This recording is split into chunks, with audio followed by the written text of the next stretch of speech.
All right, y'all. Welcome back to the Cowboy and the Queen, the Aesthetics here.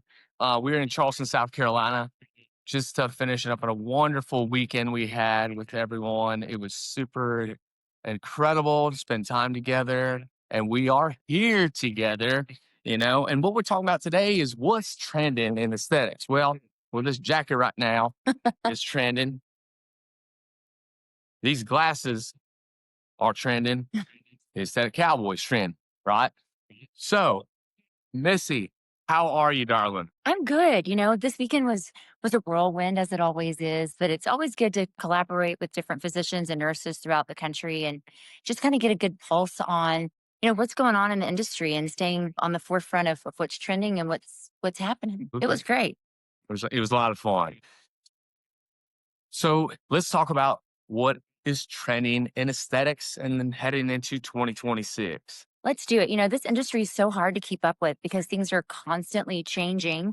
And so it's always good to just talk about what's going on and what people are wanting for 2026. So, I think it's important to know what's legit, what's hype, and then what we're seeing in real life. Absolutely.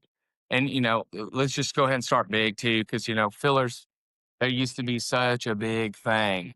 And, they're not gone, but they're not the main Sure. character anymore. Yeah, no, I agree. I mean, the entire market has moved to more of this regenerative injectable landscape. And so people don't just want to be filled these days, but they want something that's going to stimulate collagen, improve skin and quality, and give a natural, long lasting result. So biostimulation is really something that you're going to continue to see in 2026. I think so as well. And, so we're talking like radiance, Sculptra, PRP, exosomes, all those good things. It- is that the direction you think we're headed? Absolutely. I know that, we're still going to be using some hyaluronic acids, but I think for the main portion of fillers, I think biostimulation is absolutely where we're going to continue to trend. And, I like this because people don't just want to be volumized. They want structure, they want collagen. They want to look expensive, but they don't want to look filled.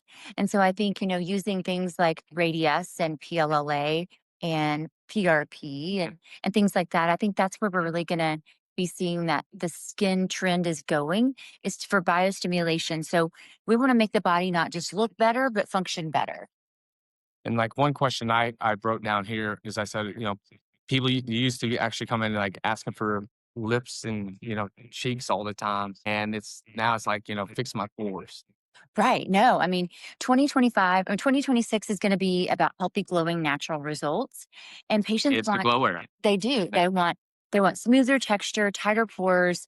And so it's going to be encompassing not just biostimulation, but giving people that glass, flawless velvet look. Absolutely. Yep. 100%. And then kind of diving in now to, we had another question here. Let's talk devices. And some clinics, they would just buy anything that lights up. That's That was a true. good one. That That is was a good true. one. I That totally is understood true. that. That was good.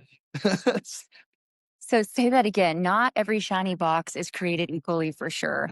But I think some trends that we are going to see in the device market for 2026, RF microneedling is here to stay. I know it kind of got beat up a little bit earlier in the year with some studies that came out with the FDA saying that RF microneedling causes fat loss and causes scarring. And I really think that that's not the case. I really think it's truly dependent on who's doing your treatment and actually what RF microneedling device that you're using. So RF microneedling is not going anywhere.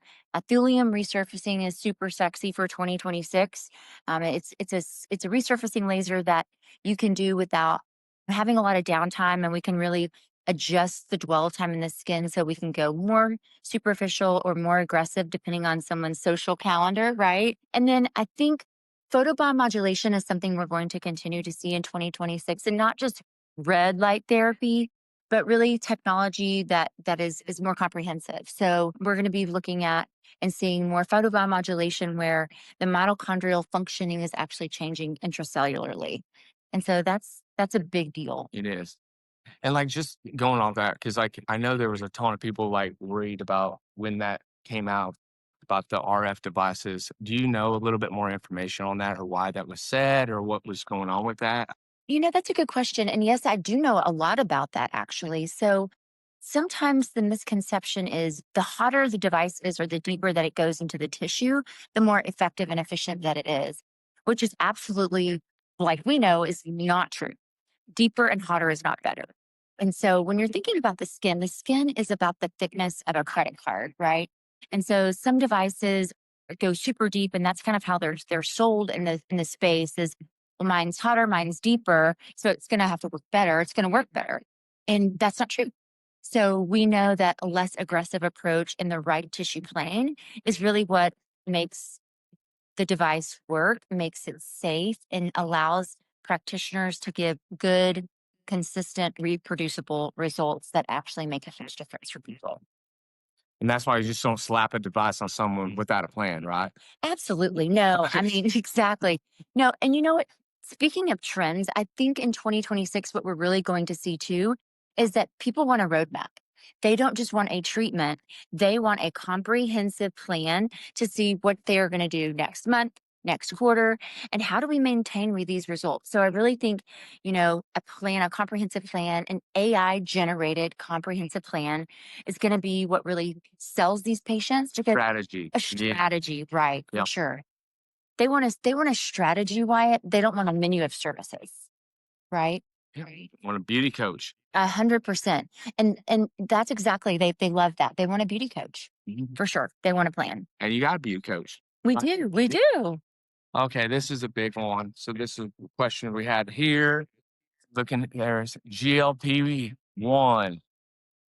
Tell me a little bit more about this. They aren't all alike. No, they're not. So let's kind of dive in a little bit about that. So, well, there's GLP-1s, there's GIPs, and we're going to do a whole podcast on those. But those are weight loss medications that are trending in aesthetics and really in medicine right now in general. And what we're going to be seeing is there's going to be a new player on the market, and it's called retatrutide. And so we'll have their GLP-1s, we'll have our GIPs, and then we'll have um, the glucagon inhibitor, which is going to be the retatrutide. And so the problem with these trends is that, their faces are melting. Their faces are melting, their bodies are shrinking, but so is their skin, Yeah. right? And so I think we're going to see a lot more body skin tightening in this next year. And we're ready for it. I mean, if you have the correct tools to do body tightening and help with that crepey skin and pore size, I think that's what we're going to see trending. And also, too, I mean, what we're really learning in this space is that devices aren't just the only things a patient needs. And injectables isn't just what a patient needs, but layering these modalities where we're doing devices, injectables, topicals, plus these GLP-1s and this wellness component with peptides, that is, my friend, where the market's going. That's I mean, do you think that is going to be kind of the bread and butter? I mean, Absolutely. No, I do. I think that that's really where the market's headed. It's going to be comprehensive. People don't just want to look better, but they want to feel better and they want to function in their maximum capacity. yeah, so I mean, it's like everything from sleep to hormones, all these things. I mean, these are super important. Yeah, no. So I think that, hormone replacement therapy is definitely trending for 2026. I'm fixing to get it. I'm going to do it. Absolutely, you should. I mean, Yep. people don't even realize how bad they're feeling, and you cannot out inject or out Botox or out laser hormone imbalance or poor recovery. So definitely need to maximize our hormones because patients are learning that sleep and cortisol and inflammation all affect their skin, our metabolism, and our healing, our ability to heal, and just muscle recovery too. Absolutely. Yep. And this is an interesting one. The question we got here says Botox. So it's not Botox or wellness anymore. It's Botox and wellness, not Botox or wellness. It's Botox and wellness. Correct. So the future really is biohacking meets beauty, essentially. And I think that's what we're going to see more of in 2026. I 100% agree with you. And then going into we have some folks asked about social media, how we're doing things. People show up in screenshots, TikToks, all these things, influencers. Um, but you need to, I mean, before I started doing it, like I'm not the biggest social media guy, but a couple posts, but it is super important for your practice to market what y'all have, but be y'all self though too. You can't pretend to be another office or whatever. Y'all need to kind of just represent your brand and how you do things. So social media is changing the way patients shop in aesthetics and in wellness It is. too. It is. And they're educated, but I also think that this can be confusing. What they want is they want offices to be transparent, show real results, like you said, and be honest with like downtime and patient expectations. Be authentic, and that's why we're doing this podcast. That's why we're doing this for folks. We want to be real. Another thing I think that's going to be trending for 2026 too is people want to look natural. They just want to Yes. look less done. I concur. So the last one, a couple of these last ones we have, last questions. This just popped up here. I was looking here. It says, what trends need to end? So, in my opinion, what Yes, let's trends go. need to Let's go. Okay, so at home microneedling devices are a little bit of my Achilles heel just because I'm not sure how they can be effectively sterilized. And I think there are a lot of cheap LED masks that are on the market that are pretending to be photobiomodulation and they're not even close. And I think over injecting, there's a lot of underqualified injectors without adequate training that are not safely providing these procedures. And so I think that's something that needs to end. And then I think, we will see the end in the trend of overfilled lips and overfilled cheeks and hopefully overfilled jawlines and chins. And then, under underpowered devices that are just all hype and don't really do anything effectively. Yeah.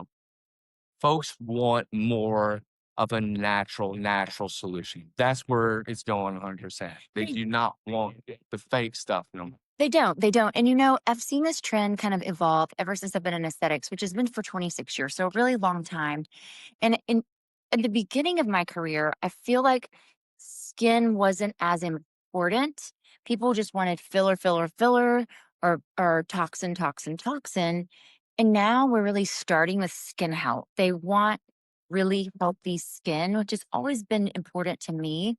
But just making sure that their skin health is important.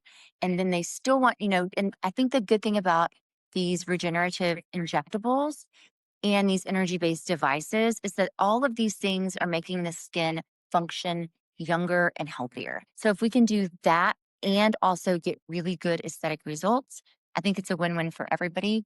And, why not? We're in a time where we can have it all Yep. Yep. for sure. So yeah, we're just finished up this conference here. So like, if y'all see people walking in the background or whatnot, this is just hey, we giddy up and this is how we do it. Have fun. And then just kind of like in closing, you know, what I don't know. I'm just trying to figure out like what is going to be the future. What is going to be like the smarter, healthier, more, regenerative solution in aesthetics. I know kind of like, is it more of the exosomes, peptides, hormones? And I know that we're going to talk more of GLP-1s in our next one or whatnot. But any thoughts? Absolutely. I think regenerative everything do, I think better biologics, being stem cells, exosomes, polynucleotides, things like that. And photobiomodulation, actual honest to God photobiomodulation is going to be something that I think will be the next big wave. Also, like I said earlier, AI driven treatment planning, where we plan someone's entire That's why. aesthetic plan for the year, right? Instead of just doing one procedure, two procedure, three procedure, but they want a plan and they don't want a menu of services. They want an actual plan. And then, that massive push towards natural results with long term skin health in mind or in tandem. So, for sure. Combo therapy. Like the combination of the different procedures. Is that kind of like what you're kind of going with what you're saying? Absolutely. We're going to be stacking energy based devices with biostimulation and then topping it off with a cherry on top using exosomes and things like that. So I think combination therapy is definitely where it's headed and where, our patients currently do things. I don't feel like if you're just doing one thing to your skin these days and you're not layering energy based devices, you're not layering regenerative injectables, using really good skincare, then you're missing it. I agree. Yeah. There's a lot of good stuff out there, but there's also a lot of bad stuff out there. That's true. That's true. So, that's the direction. And honestly, I'm here for that. I'm loving the fact that we are getting away from these overfilled looks and we're really getting back to natural, healthy looking skin and faces, right? Mhm. Right. For sure. And that's why I love like all these folks like reaching out and like texting us all these questions, because like these are things that folks want to know. For sure. They care about, like if it's an office or if it's just a patient, like what they should do. So these are all super important things. Like I said, going into 2026 as well. So y'all, all right, y'all. That wraps up today, the Cowboy and the Queen of Aesthetics. Once again, like I said, what's trended? This jacket, these glasses, aesthetic cowboy, Missy Gibbons. So go get your collagen stimulated and your Yes. styles in, right? And we will see you guys next week for another podcast episode of Cowboy and the Queen of Aesthetics.